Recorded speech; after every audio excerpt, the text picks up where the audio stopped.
Hi, my name is Anastasia, and I have with me Leah Chamberlain. here because we decided to start a dialogue on searching for Syria by the UNHCR.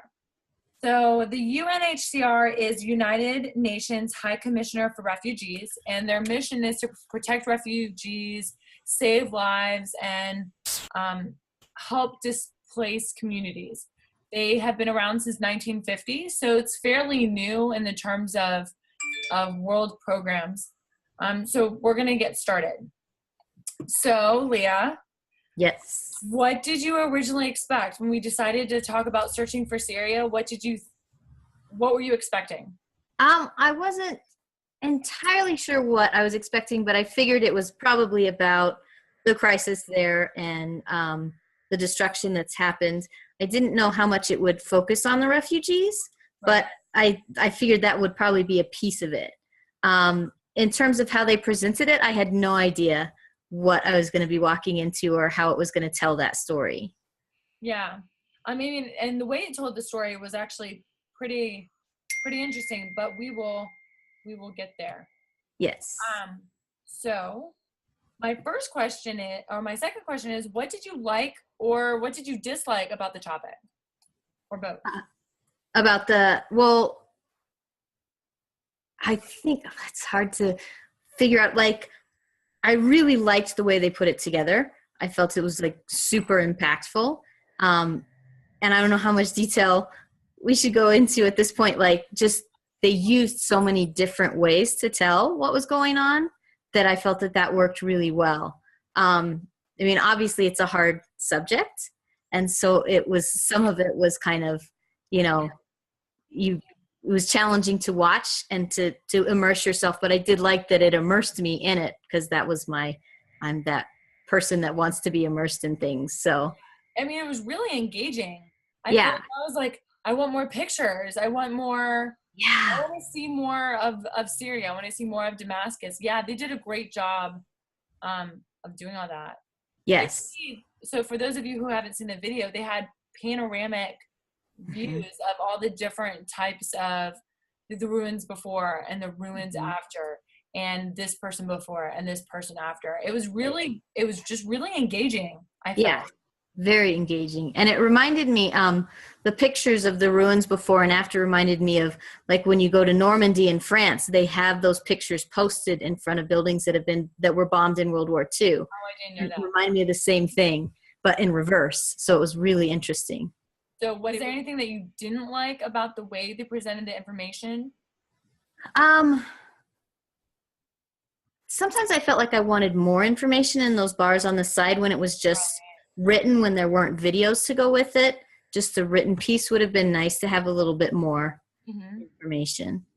Now, when we this past week, we did a little activity where we had to choose whether we were a relator or a seeker or a realist. When you did that, what were you? I was a seeker. Seeker. So Yes. do you think this type of format and the material that was there really helped engage you, really played into that seeker part of you? Because there was a lot of like hide and seek type of elements there. Yeah, there definitely was. And you definitely sort of got caught up into it.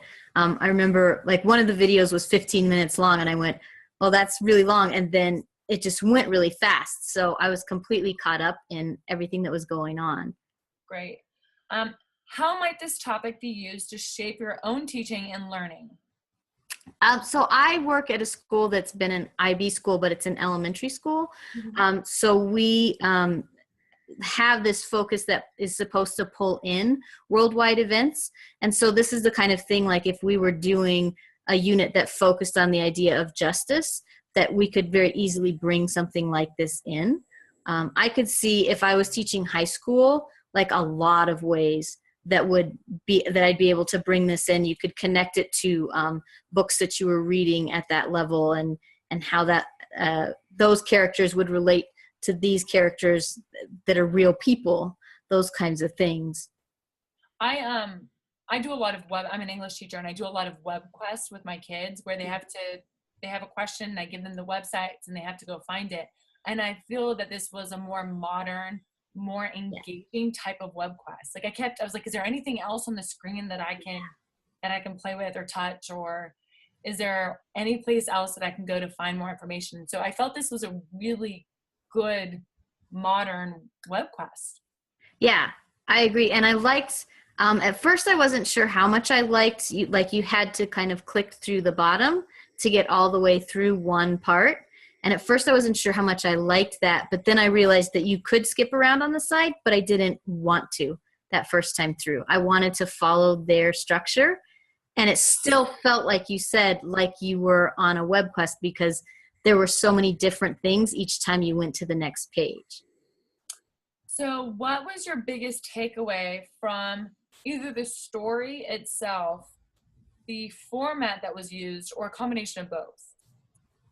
I felt like the story was really, because it was so engaging, I felt way more educated about the issue by the time that I was done. And I also felt more connected to it, like as a person, to understanding the stories of these other people. So I think that was my biggest takeaway, was that I feel like I know more now than I did when I was walking in.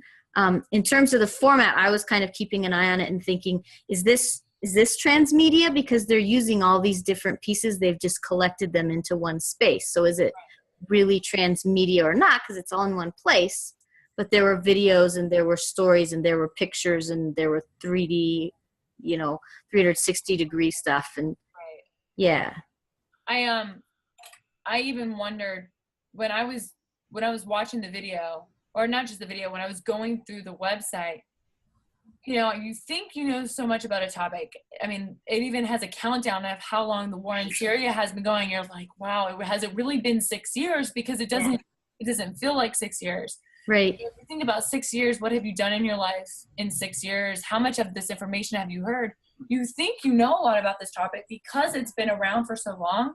But when I looked at it, there was just so much more information. And there was a human element to it that really brings you in. So even the things that you thought you knew, like I thought it was going to be a little more political. I thought there was a little bit more information as far as what happened, what has happened, what will happen, and really wasn't like that. It really made you connect.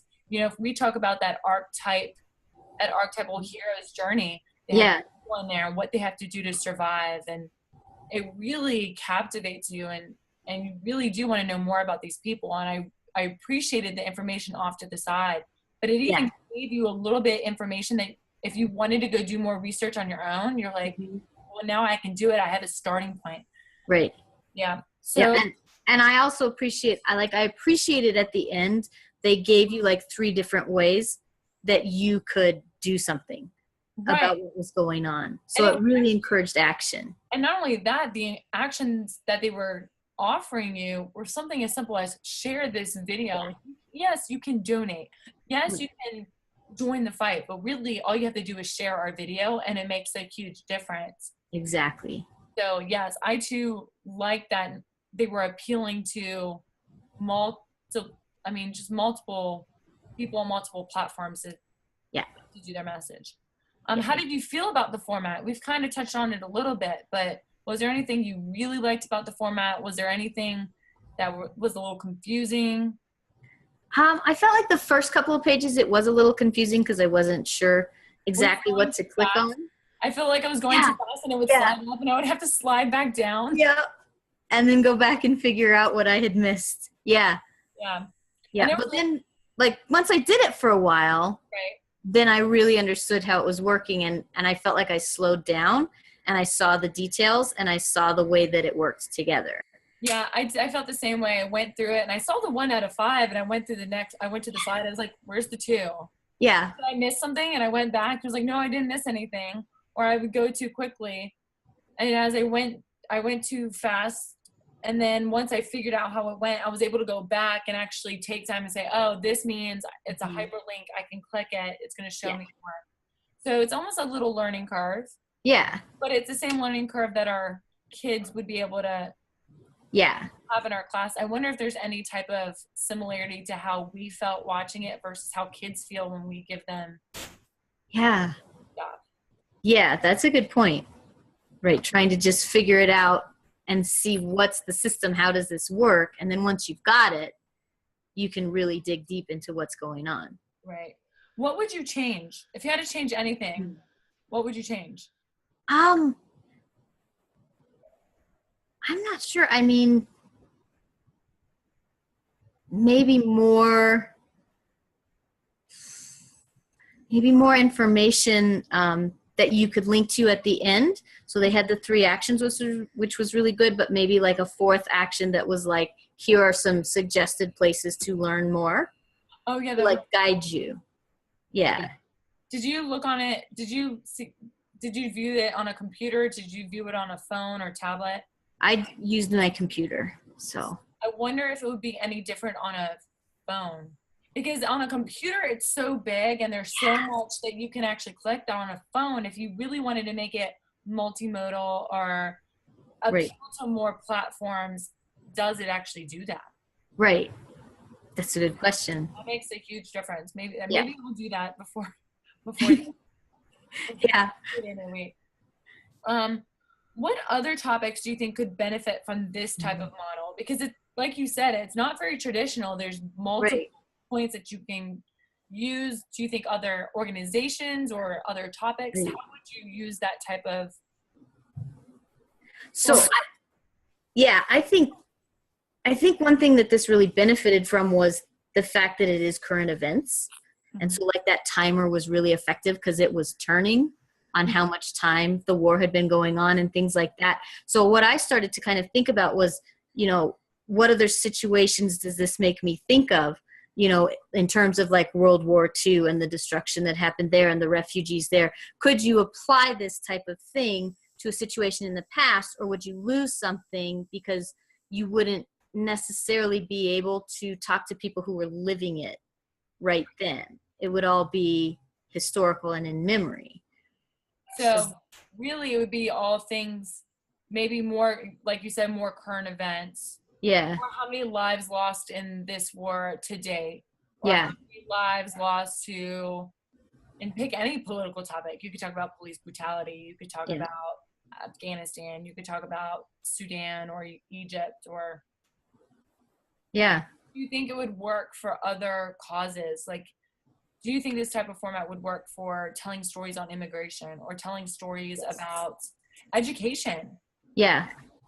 I think it completely would. One that popped to my mind as you were talking was, in terms of like animal rights, you could track something like that through a format like this really easily.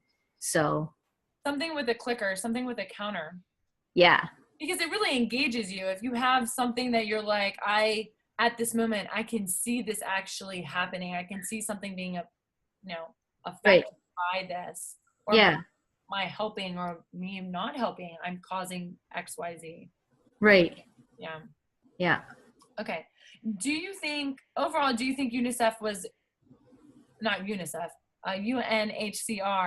was effective in delivering its message? Yes. I think I was trying to sum up what I thought of this after I finished, looking ahead to this conversation. I was like, if I had to sum this up in one word, I would just say masterful.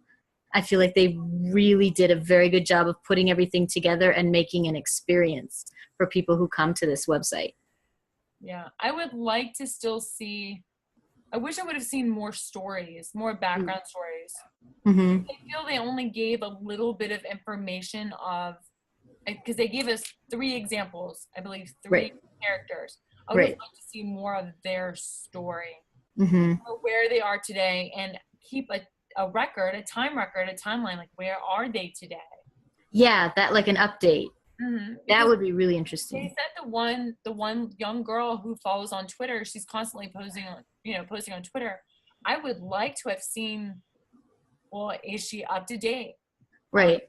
Or could you put her news feed on that page somewhere? Like click here for her news feed so you can see what's really happening. Once again, just to engage you, to make you want to do something. Yeah. So overall, we have to talk about digital storytelling. Do you think, how does this fit into that mode of digital storytelling?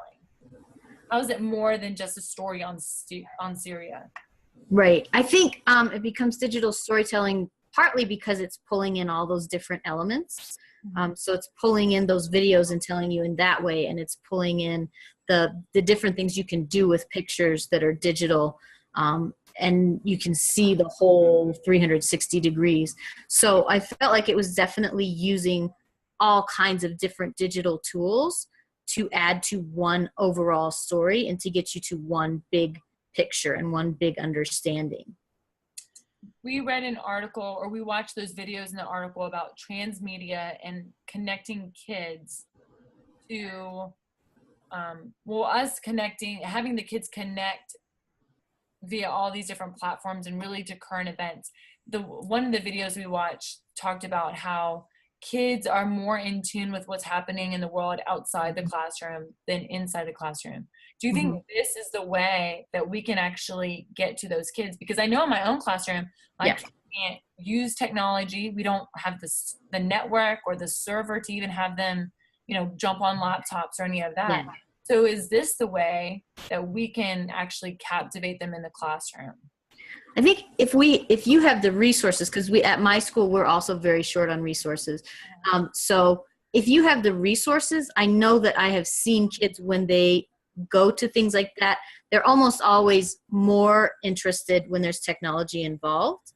And then if they're in something like this, where it's also like a social justice element, they're very, very interested in it, and they want to be able to do something. So I think that it's definitely a way to get them engaged and to get them thinking about it. And then, then you take it that next step further of, well, could you create something like this, right? How could you do something that would tell a story that you think needs to be told? Yeah, that's a great point. Well,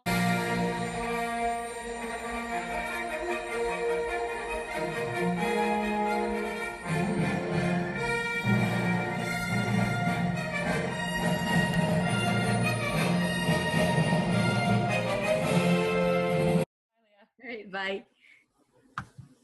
All right, and before we get done, we pulled up our phones because we wanted to see what the difference was on viewing this video, viewing this searching for Syria online versus on a computer. And so you pulled it up on your phone, right? Yes. What did you think? So I felt like some of the elements were better on the phone, and then other of the elements felt a little bit more confusing or a little bit less intense because it was such a small screen. Yeah, I feel like the panoramic was a lot easier, but on the parts where the images, you had to scroll up and scroll down to see a before and after, because they have to condense it to your phone. You don't get the full experience, really the devastation and the after and the before, like the mass. Exactly. Yeah. Difference. Yeah. Well, so for everybody, if you're going to see this video, Searching for Syria, make sure you're definitely doing it on a computer. Yeah. I think it makes a world of difference. And you agree? I agree. Yeah, I think the computer's better. Well, thanks for talking with me. It was really interesting, and I loved all the points that you brought out. So hope to see you sometime soon. Yep. And thanks for getting everything together. It was great. No problem. Bye, Leah. All right. Bye.